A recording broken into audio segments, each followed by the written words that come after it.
was like, you know, all of that and then some. He did not perform. He underperformed. He wasn't paying attention. Hey guys, and welcome to Little Black Book. You already know what time it is. Are you mad, you lean? Listen, if you're new to the channel, make sure you like, share, subscribe, click that bell button so you can get the uploads. And as well, for those of you who are returnees, baby, listen, you ain't got the minerals, baby. Oh, baby. Listen, if you can't handle the heat in the kitchen, get out, Chile. If you can't handle the heat in the kitchen, get out, baby. Chile. Don't make that boy error again. Alright, cool. So, we're talking to you guys about Brent and Alexis. I'm going to do two videos on them because I want to break something else down.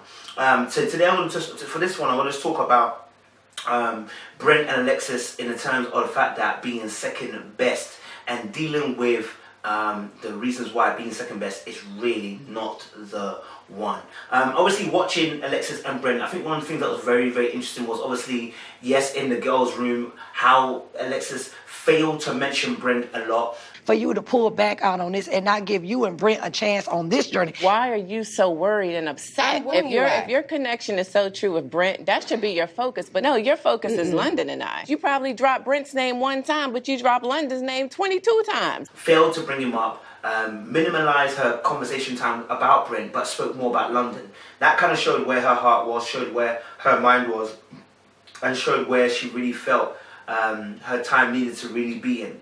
She obviously had spent the last episode talking about how she needs to make Brent her number one and make him know that he is number one.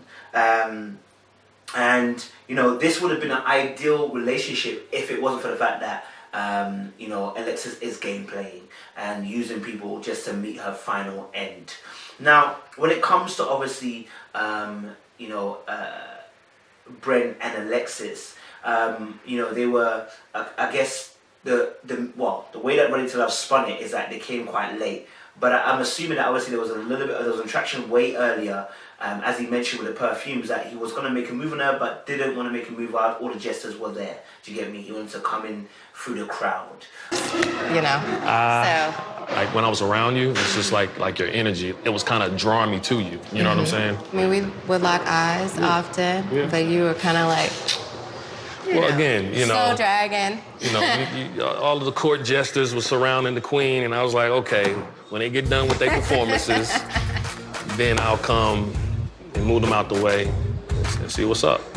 At a later date. So there was obviously some kind of liking out something before then. We didn't get that imagery before then because obviously they had a narrative that they wanted to spin onto the stories. But what I saw obviously in terms of Brent and Alexis in this episode was in regards to their dinner that they had at, I believe, her parents' house. And it was at his house. And it was interesting the way that she answered about, you know, the cabin situation. And she, again, alluded to somebody not doing their job. And that's the reason why she's with Brent. Someone hasn't done their job. She's decided to settle with this brother. Someone hasn't done their job. She decided that she will be with this guy. And that second best option will never sit well with anybody, because everybody wants to feel special, and being second place is the worst. At least you were third, you were seconds away from being fourth, which means you would have got no medal. But when you're second, yeah, you are you are ideally behind the first and couldn't win. Because the song says, winner takes it all, losers gonna fall. I don't know if that's the lyrics, but, you know, the winner takes it all. So if you win a gold, you are respected, you know, celebrated, etc. If you win silver, though, you were good, but not good enough. Whereas if you're bronze, it's like, well, you did well, you got bronze. You were close for not getting fourth place and getting nothing. And so there's a stigma behind being second best. And that's what we're going to be delving into, about the effects of being a second option and what that feels like. Because Brent alluded to it. He said, obviously, look, you know what? I don't want to be second best. I do not want to be someone's second best. And he alluded to it again. I do not want to be chosen just because it didn't work out with London. You're choosing me because London didn't work out. Like, no. You know, I'm a spice on my own. I'm a fine boy on my own. I know what I'm working with. I'm a handsome brother. You understand? Already. And that's what his mind is thinking about as it goes in the situation. I'm going to break down some of the reasons as to why being second best choice is not the one. I think number one, just dealing with the issue is that I guess you always think to yourself, are they thinking about that person? Now, when it comes to London and Brent, you see already London, when it comes to Brent and Alexis, you see that Alexis consistently keeps talking about London. I performed. He underperformed. He wasn't paying attention. The bubble busted. The bubble. Yeah, that bubble. Someone went pop. So Alexis is explaining her frustrations with the cabin trip and what happened with London. Feels like I really was on the outside looking in the entire time. So her mind must seriously be on him all the time, because if you're speaking about someone so much, they're on your mind. And it's one of the things I've actually said to females a lot of times. I said, listen, don't let another male friend be the word that keep coming out of your mouth all the time. Be very careful and mindful how you release a name, especially the opposite sex in front of your partner all the time, because it opens that door in terms of inferiority or overcompensating and all these things, because we're hearing the opposite sex name, and that's a simple case. It just happens. And then obviously it breeds an inferiority complex in the individual who feels like they're second place, and they can suddenly start saying, I don't feel like I'm good enough. And this is a space that people can often fall in, and often women fall into this because men are usually the one doing the trash behavior. Is that women can feel like, am I good enough? Am I good enough? Like, how can he prioritize her over me? Like, do you know what I'm saying? Like, how can he choose her over me? And that insecurity can be masked by certain behaviors that we have, and certain things that we do, certain traits that we get given. But when it comes to obviously that particular feeling of, whoa, am I good enough? Am I good enough? Am I good enough? It leads us to my next point, which is that if somebody is second best position and they know this, they will seek for constant reassurance from the individual, because what they're looking for is security. They want to feel emotionally secure. But by the fact of the matter, they know they're second best. They don't feel emotionally secure because they're thinking to themselves, you don't feel I am good enough for you. I'm not enough for you in a sense. And that's what creates this imagery in someone's head. And that's what I was saying to you, like, it's so dangerous for Brent to continue this relationship with Alexis, because she's made it very clear that he's second best. Made it very, very, very clear that he's second best. Did you get me? Be real. Yeah.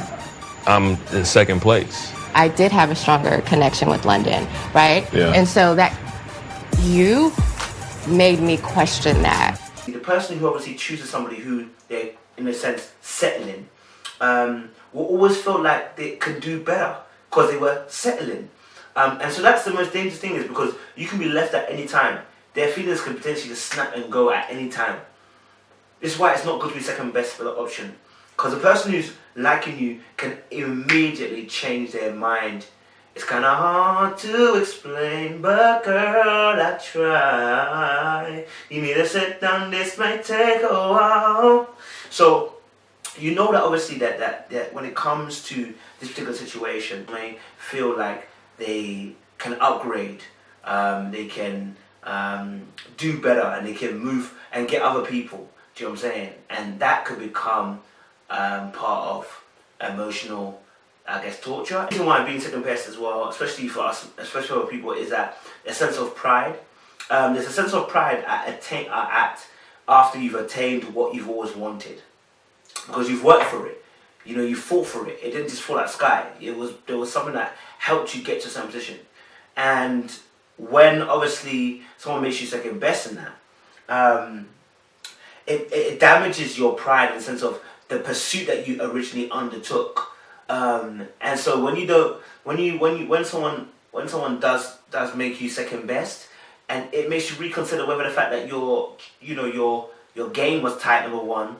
Number two, whether, everything that's been said, is it true? It just kind of damages your ego in the sense of the fact that, when you chased in vain. You didn't get anything. You were wasting time, etc., etc. And that can be very painful to hear that you're chasing that, it amounts to nothing.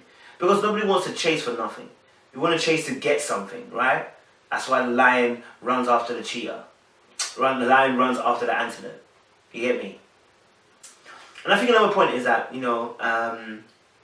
insecurity breeds either overcompensation or undercompensation. When someone knows they're second best, it can breed insecurity, which breeds overcompensation and undercompensation. Over means they go out and do something to equalize the relationship. So that means go in front of a gal or another guy, or flirt with a girl, flirt with another guy, or get text from another girl, another guy to get your attention, to make sure to kind of equilibrium. Or you can go under the radar, which is that you become totally insecure, and you can end up becoming very manipulative and controlling because you don't want the person to go out, or you don't want the person to meet new friends, or you don't want the person to be sociable, because then that would expose your inferiority, or so your insecurity that you have going at the time being, which is interesting as well. Another point is that, you know what, being second best as well strips you of, you know, your position and your speciality, especially your uniqueness to the individual. You feel like obviously then there's someone better than me, you can do better than me out there, evidently, because, you know, you're making me a second option. And that ruins that particular feeling of feeling special and wanted and being the only one. I want to make you feel like you're the only girl in the world. Like you're the only girl in the world. So, you know, that strips you of that particular feeling, because you now know you're not the only one in the world. And that individual is looking at multiple different scopes, rather than just a traditional. And so, yeah, that's what I would say in terms of being second best. I mean, in terms of, you know, Alexis and Brent, what they can do is, I think what you want to do is maybe potentially have an open discussion, safe space where they can actually discuss this issue back and forth, and actually have a constructive conversation in terms of what they want and expect from each other going forward. I think it would be good as well also to set boundaries with London. There shouldn't be any communication really per se between Alexis and London, because that's over and done with, and to stop any controversy or any madness or anything like that going on, they shouldn't. That contact should be just cut off. Just cut off, like, do you know what I mean? Just it's not necessary, it's not needed. I would also suggest as well, you know, Alexis to actually talk to him about it, whatever happened, if he's willing to handle it, or speak to maybe you know, a counsellor as well, just to get it off her chest, and actually so that she can have a freedom to speak about some of the topics that actually are on her heart and stuff, or on their heart, I should say. So yeah, I think it's very important to allow that to happen. I would suggest that to happen. I think you got to be very open and frank about, you know, how you feel, what's going on, and actually talk about the reason why you're in the position where you're in. Talk about the vulnerability and talk about the truth as to why you feel the way you feel. Because otherwise, if you don't, you end up doing a self-protective mechanism, which is acting out. And what we want is not for that. We want constructive behavior that's going to lead to a more successful relationship. That was just a little quick mini one video around Brent and Alexis talking about second best. Make sure you don't become the second best. Hey, and make sure you like, share, subscribe, and click that bell notification to get my uploads. And for the rest of us, you ain't got the minerals, baby, but make sure you comment down below. Let us know your thoughts, and we will have a chat down below as well. Appreciate you guys. Stay locked, stay loaded. More love.